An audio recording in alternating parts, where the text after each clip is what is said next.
The second principle to understand Tao philosophy in relationship to our pursuit for success is the principle of love.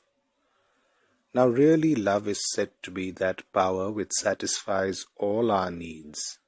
But it is not just love for one person for another person. It is love in all its aspects. Love for our work determines our success of it.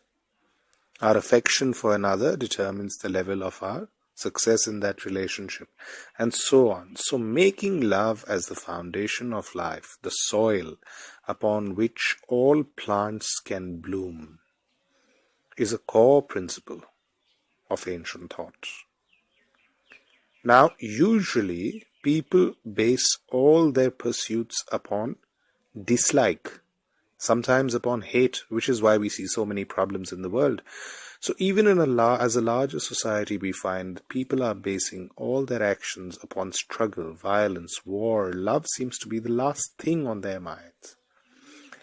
And upon the plant depends upon the quality of the soil. If the soil is not correct, if the soil will allow only weeds to grow upon it, the whole land becomes wasted. So we become a wasteland.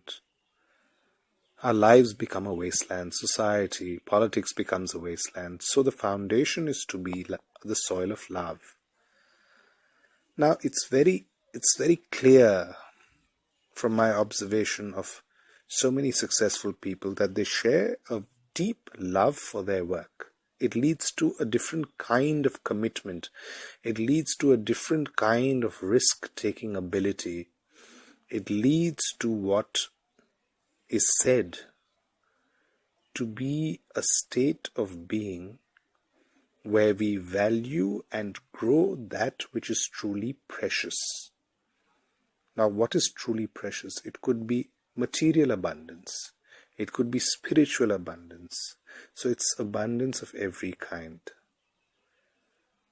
Things that are valuable grow through love, and things that are negative and unnecessary diminish when the soil is of love. And the opposite is when the soil is of dislike, driven by negative emotions, then only weeds and pain, in other words, pain will come. So we have to change our stance from allowing pain to grow in our lives to allowing pleasure, ecstasy, bliss, what is called in India ananda, to grow, inner richness. And love for things leads to a compassion. And where there is compassion and sensitivity, there's a greater energy, there's a fragrance, there is an attraction. You see, bees are attracted to the flower which has the maximum fragrance. So too, those people who are charismatic leaders or charismatic achievers, they attract the best people to them through the fragrance of their inner being. People who are positive leaders. And that is, Taoism is a philosophy of positive leadership.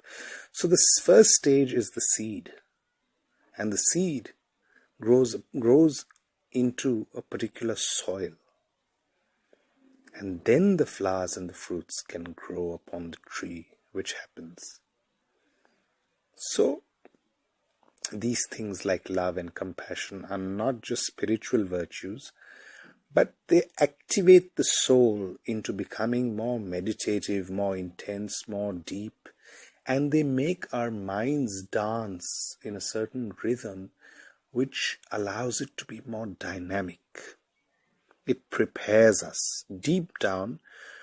Whatever skill sets we have, those flourish, the quality flourishes, and we become psychologically, spiritually healthy, and even materially, our efficiency goes up many forms. So the Taoist philosophy makes us more and more efficient.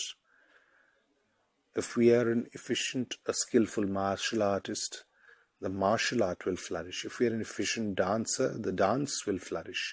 If we are an efficient businessman, the business will flourish, and so on and so forth.